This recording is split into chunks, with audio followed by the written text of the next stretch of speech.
फतह 110 से ईरान का हमला।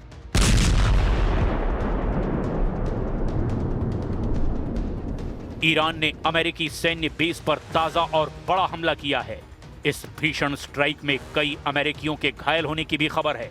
वहीं अमेरिकी सेना के बेहद आधुनिक और घातक रीपर ड्रोन को भी भारी नुकसान पहुंचा है। दावों के मुताबिक 2 MQ-9 रीपर ड्रोन भी डैमेज हुए हैं।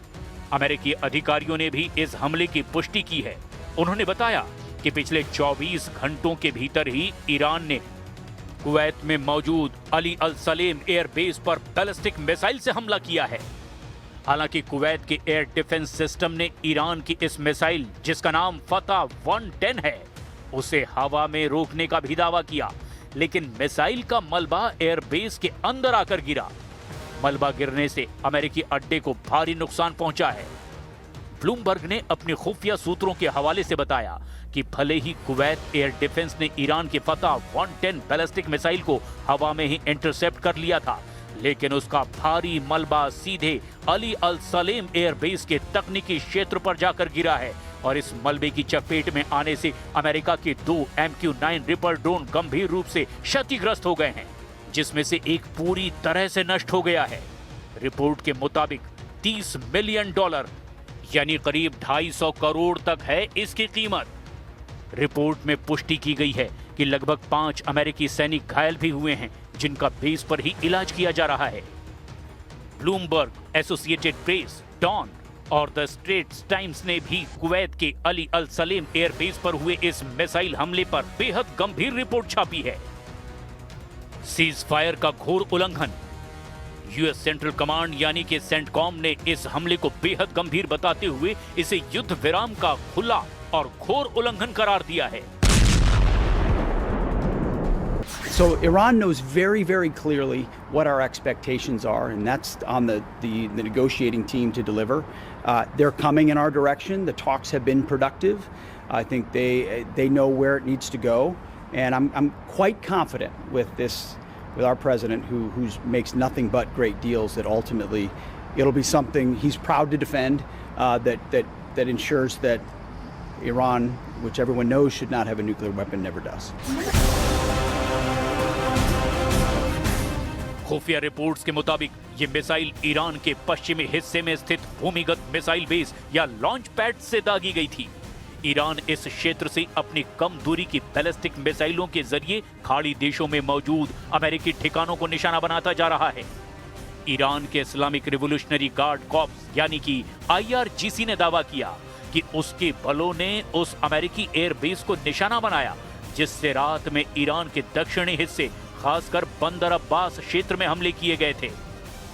ईरानी सरकारी मीडिया के मुताबिक ये जवाबी कार्रवाई आक्रामक अमेरिकी हमले के खिलाफ थी।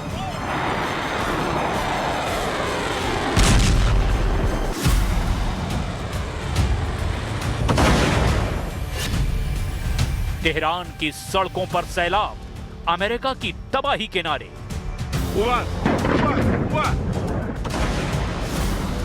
ईरान के आंतरिक खुफिया इनपुट से पता चला कि तेहरान की सड़कों पर कट्टरपंथियों ने प्रदर्शन तेज कर दिए हैं। वे ईरानी वार्ताकारों पर दबाव बना रहे हैं कि अमेरिका के साथ बातचीत में कोई परमाणु रियायत न दी जाए।